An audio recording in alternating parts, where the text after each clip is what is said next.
Phelim Mac Cafferty is the Green Party leader of Brighton Hove City Council. He's the only Green in the country that is leading a council where the Greens are the sole party in administration, which is no mean feat. So we're going to be discussing the 18 months that he's been leading the council for, 18 months that the Greens have been in administration, and the challenges and the successes that they've had. But before we get into all of that, it's an absolute pleasure to be joined by you today, Phelim. Phelim, how are you doing? Thank you very much, Chris, and thank you very much for everything that you're continuing to do. Really welcome being here, and thank you for the invitation. The pleasure is all mine. So, as I said earlier, the Greens have been in administration in Brighton Hove now for 18 months. How do you think the city has changed since you've been running it? I think the city has had an enormous amount of challenges facing it. I think we would all be more familiar with the 12 years of Tory government cuts and corruption. They've taken an absolute sledgehammer to our budget. But what we've been trying to do is continue prioritising making Brighton and Hove a greener and a fairer place. That's all at the same time as a whole series of events have put the city under enormous pressure. An awful lot of the time, things that in local government, there are limits to what we can do about those things. There was the crippling pandemic, the cost of living crisis, chronic problems, hiring staff because of things like Brexit. Then we've been heavily impacted by things like trusses, disastrous mini-budget. We have the highest inflation in a generation, and to top it all off, we have a recession as well. So in spite of all of those things, I think we've done really well, and I know that the team of councillors down here have been putting their heart and soul in week in, week out, quietly getting on with running the place in spite of all of that. We've had everything from pioneering work on anti-racism to make our city fairer. That's being rolled out in our schools and across our social work teams. We've been providing free holiday clubs for kids on free school meals. We're building more new sustainable council homes, and we're installing things like ground source heat pumps in those. We're providing more housing first placements, which provide wraparound support to people who have experienced homelessness. We're providing nature with a bit of respite, restoring the kelp off the coast down here. We're returning an old golf course to nature waterhole. We're planting thousands of trees with historic investment. We're regenerating our seafront at Black Rock. We, just before Christmas, got bold plans through planning for Madeira Terraces. We've launched a school streets programme across the city that reduces the pollution associated with the school run. We're trying to safeguard our environmental and economic future with action plans for clean air and for our precious downland. We've created a fund to help some of our most marginalised residents with food and advice through the cost of living crisis. That's now raised over £70,000. We are starting to have food donation points in council buildings. We've won funding from the Department for Transport to improve bus services and improve cycling and walking infrastructure. We're putting more support in place to help people with our council tax. We're working with a number of our neighbouring councils across Sussex to develop a cost-cutting approach to making council homes warmer. And obviously then they'll be cheaper to heat and there'll be a lower impact on the environment. We've got a plan in place for council-run sports facilities, and we've agreed the first secure cycle storage on streets, and we've opened a youth employment hub. So I'm hoping that some of that will be understood. I'm hoping that our residents will really have a grip of some of those things going on. But we have been, in spite of all of the circumstances that I mentioned at the start, I think we've been hard at work, and we're very hungry for more of it as well. So you've rattled off a huge number of things there that you've been busy doing in administration. If you were to pick just one of them, what would you say is the biggest achievement you've had since being in administration in Brighton Hove? That's a really good question. For me personally, I think things like the cost of living crisis and how that has compounded the effect on people on the absolute margins, people with nothing. Some of that work has definitely been really important. For the people watching, you'll recall that one of the things that we got was the £150 council tax rebate earlier in the year. And my idea with that was, well, okay, if you can spare that, then if you can spare that £150 to help someone who doesn't have that sort of money, then we set up a fund. We set that up with the Brighton Hove Food Partnership and Local Citizens Advice here. And that's the fund that I was talking about earlier that has over £70,000. So an awful lot of very generous people across the city have determined that they want to help people who are not as well off as them or is in as beneficial a position as them. And I think that does a number of things. It says what a fantastic place Brighton Hove is. It's got an enormous heart, and we saw that the whole way through the pandemic.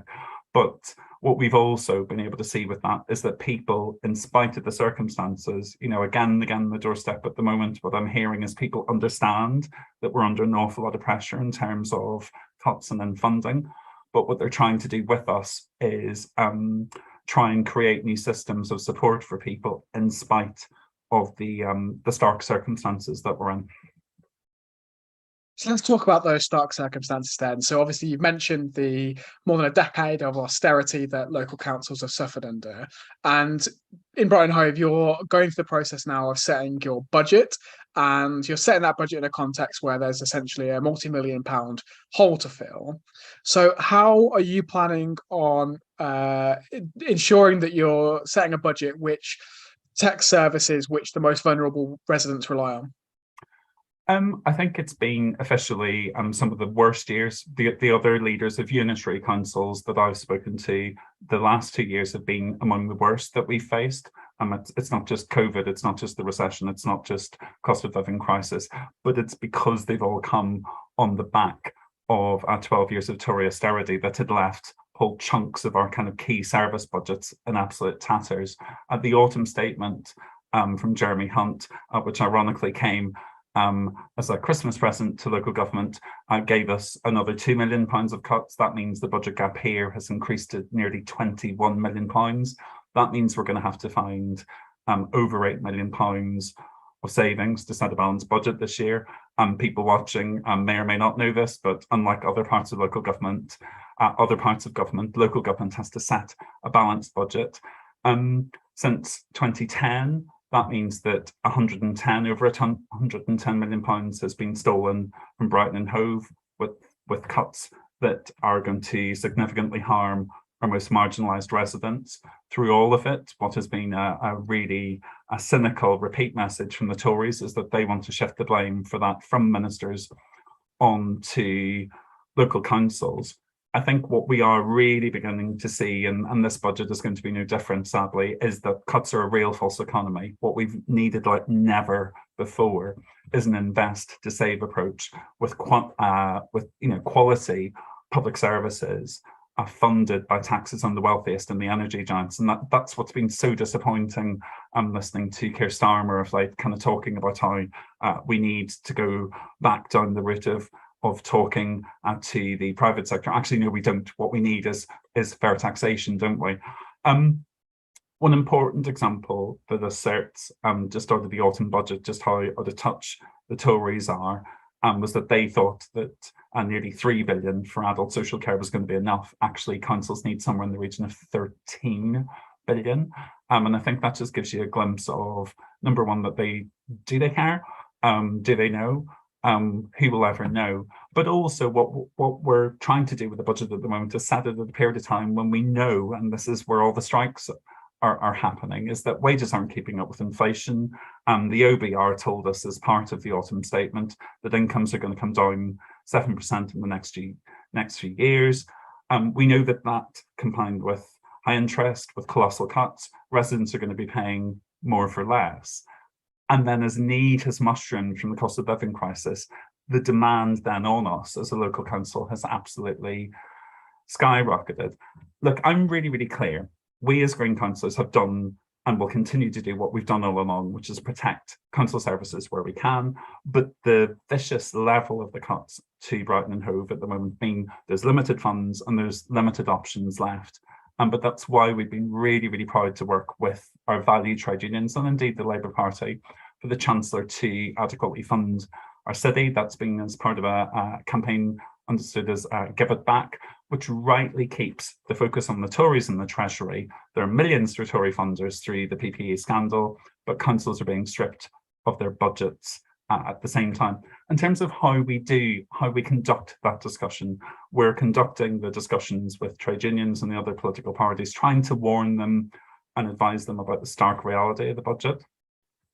I have to be really clear, it's another very dark chapter for our city, and the council is likely to look and feel quite different by the end of the process.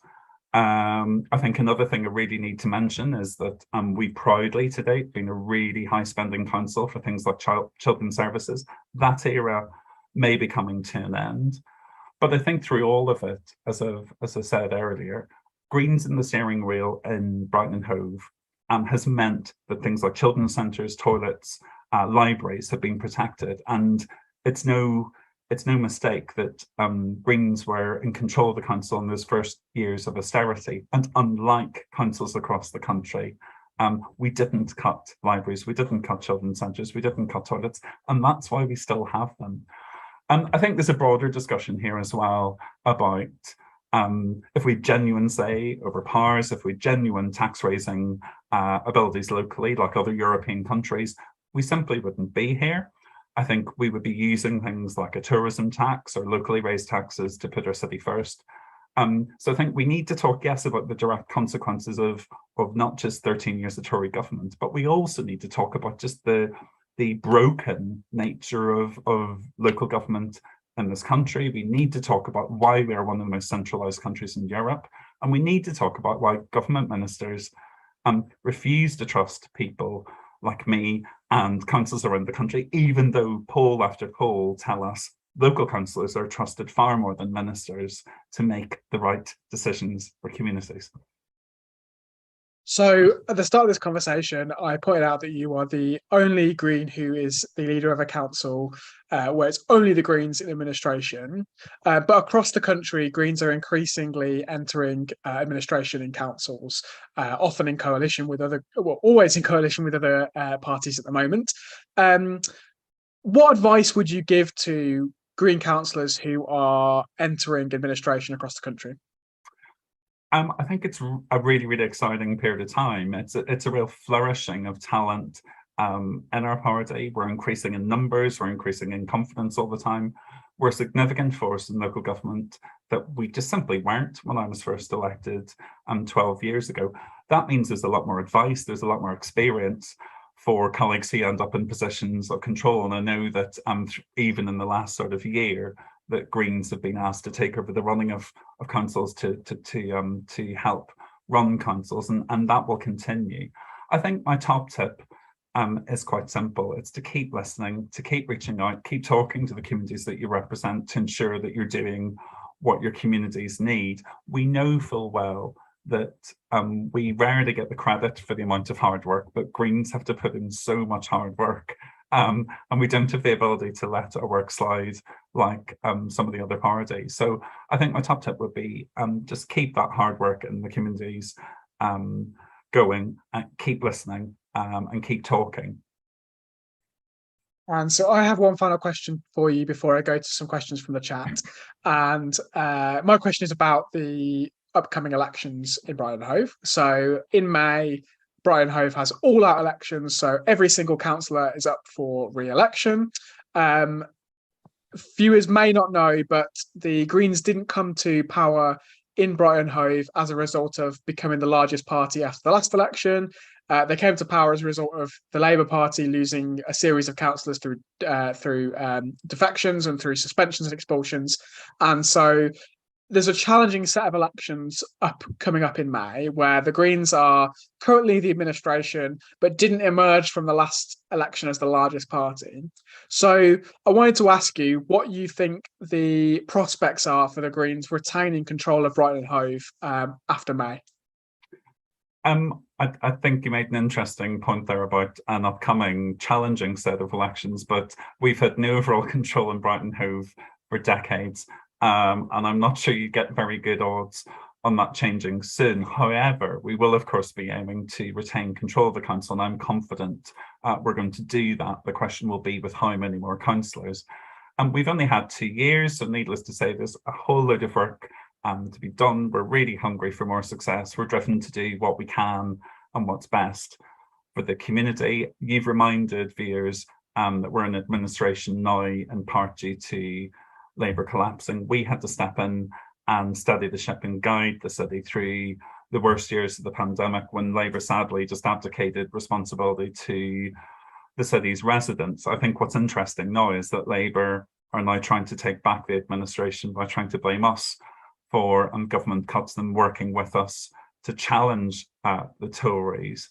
I think there's also another emerging part of the picture that's quite interesting as well, which is that Labour have determined that they don't even trust their local members to select candidates or to write literature. Those things have been grabbed by the regional and national Labour Party. So I think what's happened in the last few years, sadly, is a different sort of relationship with Labour. But I'm really proud of the work that the team have been doing day in, day out. My focus is to continue delivering just that right up until election day. We've got an outstanding set of candidates standing across the city. They're out every week listening to residents across the city and presenting our vision for Brighton and Hove, and we'll stand by that vision. So I've got a great question that's come through from Steve C in the chat. So Steve says that they live in a super safe Tory area, not in Brighton Hove.